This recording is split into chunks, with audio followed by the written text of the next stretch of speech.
I'm Pawnee, bringing you Mama's Fireside Chronicles. Let's check and make sure. Yep, we're recording. I'm bringing you Mama's Fireside Chronicles. And before I forget, I'm going to ask you to like and subscribe. I know that gets tiresome. And sometimes I forget, and you're probably happy. But I'm really happy when you do that for me. We're just trying to grow this little thing, but I really think God wants some good information out there.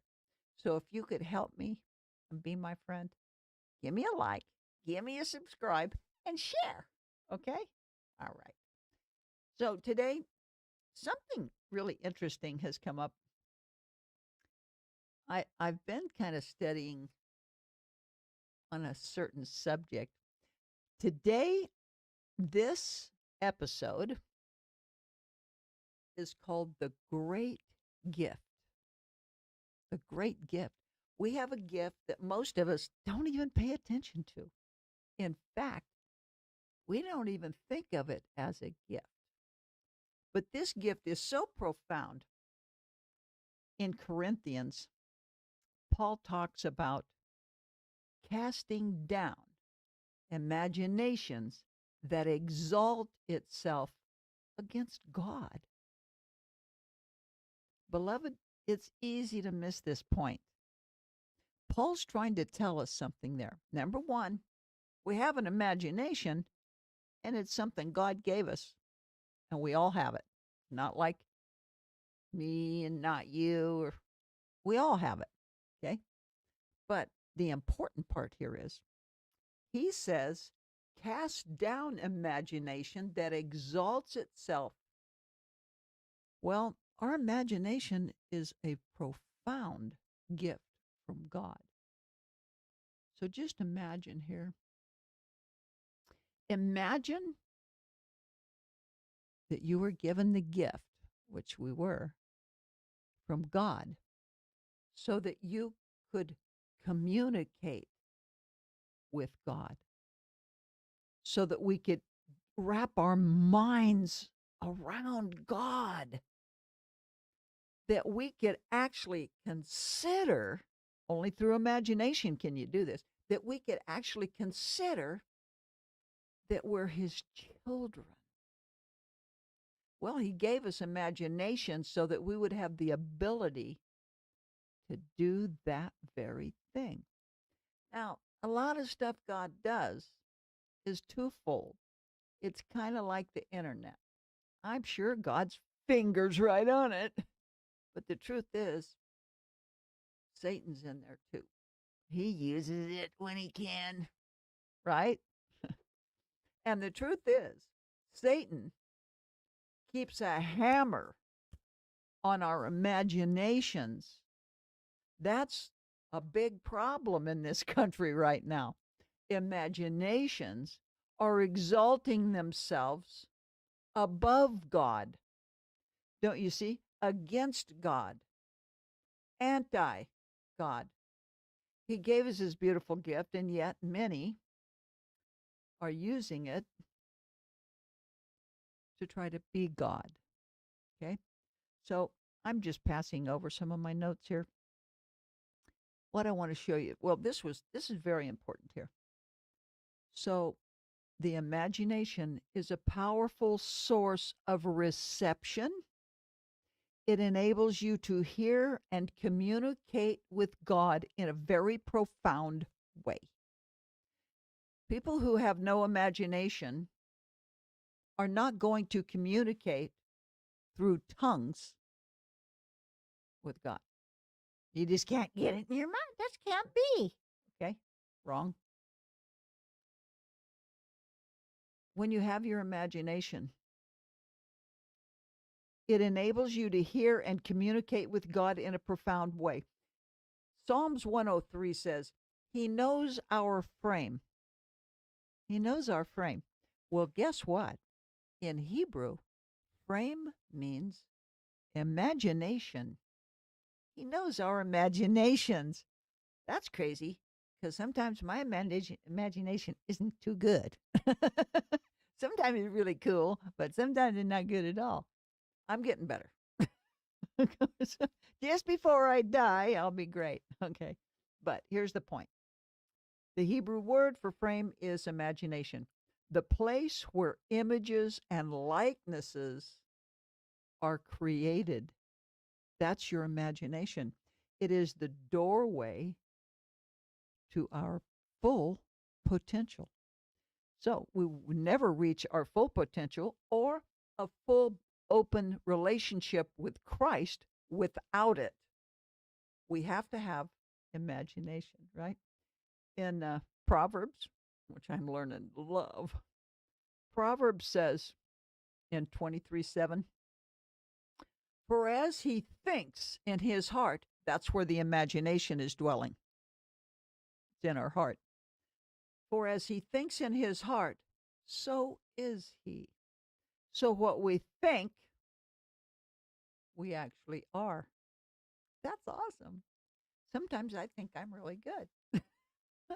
Sometimes I know I'm not, but in my imagination, I see myself as God's child, as his little girl. And I love that. And it's good and it builds joy. And it is. Why? Because he said so. I love this part. Okay, so the thing is, there's a man, his name's Andrew Womack.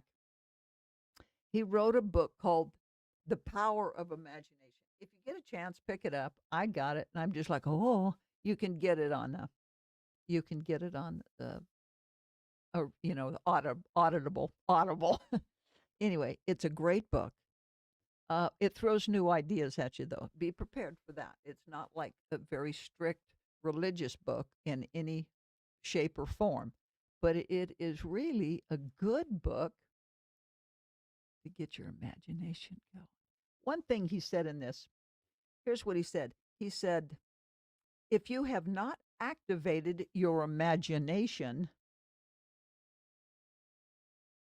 and let me say, I add that if your imagination has been smothered, so he says you need to activate your imagination. I say, you got an imagination, we all do, don't smother it. That's what I say. If you do either one of those, if you've smothered your imagination, I don't care if it's out of fear or what it is, okay, you're limiting God's power in your life. So don't do it. I just say don't do it. Your imagination is important. It's a beautiful, wonderful gift God gave you. Why? So you could know him. We can't do it any other way. Without imagination, we don't even believe in God. So that right up tells you what's happening with half the country, half the world, whatever. They don't believe in God. Well, how do you like their imagination? It's not too good. Not too good. Okay. Your imagination, watch this. This is just cool. Okay. Your imagination is your spiritual womb. Is that awesome? Your spiritual womb. This is where all of your creativity is born. Whoa, I love it, right? God has been known to place stumbling blocks before them that have intention to exalt themselves above him. This is what he does, right? So, like the Tower of Babel, because the gift of imagination is so profound and powerful, and it's given to each of us. Before we do a thing, anything, before we can do anything at all, our imagination is stirred. Okay? We must imagine it first. This studio, he gave me a dream. And then I started imagining it. And I saw it. And I began to grow it in my heart and in my imagination. Remember, that's our creative womb. Love it. Okay?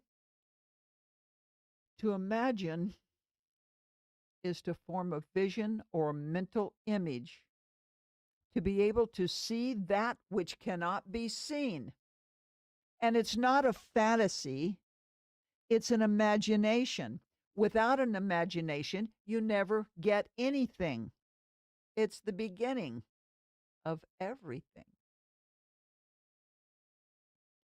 Yeah. So I just wanted to show you, I wanted to mention this one thing here. So, Babel. I mean, it was about Babel.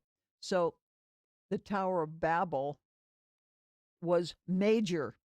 And God said, He said, hey, if they use the gift I've given them, they're going to actually come on up here. And the thing is, that's okay, except they come to exalt themselves as gods. This is what I'm telling you. We have these same people, nothing new under the sun. We have these same people today exalting themselves as God. Let me just share with you. I don't exalt myself above God. I love Jesus. I love Jesus. But my imagination allows me to be His. It also allows me to hide under His wing, in His strength, because my imagination allows me to know Him, to understand His power and His glory. Oh, His glory. Because I can do that in my imagination, it is. It is, beloved, it is. And I'm very happy about that. Very happy. Okay, watch this. I told you already, it was seeing what can't be seen. It creates pictures in the mind that can help us to read, plan, and remember. This is not a fantasy. This is not a little faker baker. This is a reality. It helps us to plan, to create a picture, and it helps us to read. If you're reading a book, okay, your imagination is what makes the book dynamic. It just does. It's awesome. Okay. Okay, so it helps you to remember what your mom looks like or what a big black dog might look like. So if I said, just close your eyes, let's just do this. Here I am. I'm asking you now, close your eyes. Just close them tight and listen.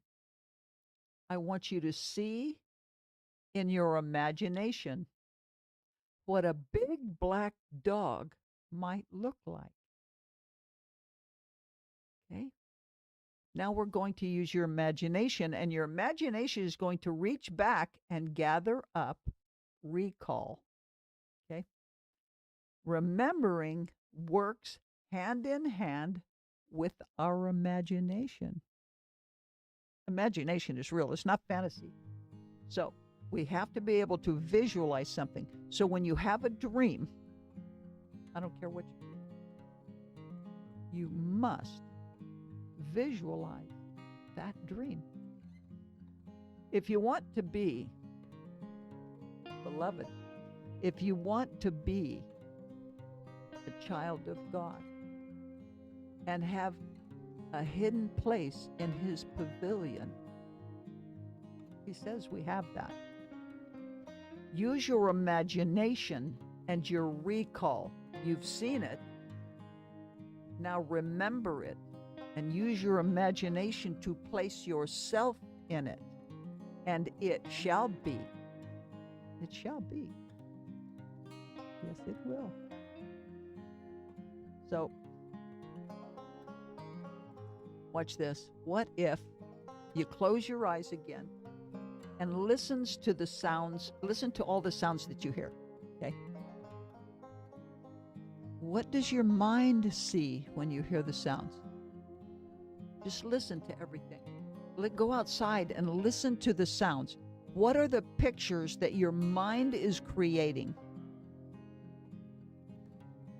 You saw without your eyes, didn't you? That's what imagination is. Imagination is all of those things, beloved. Imagination are your eyes without having to see. That is where God dwells. Beloved, that's where He's at. If you have been looking for God, close your eye, listen,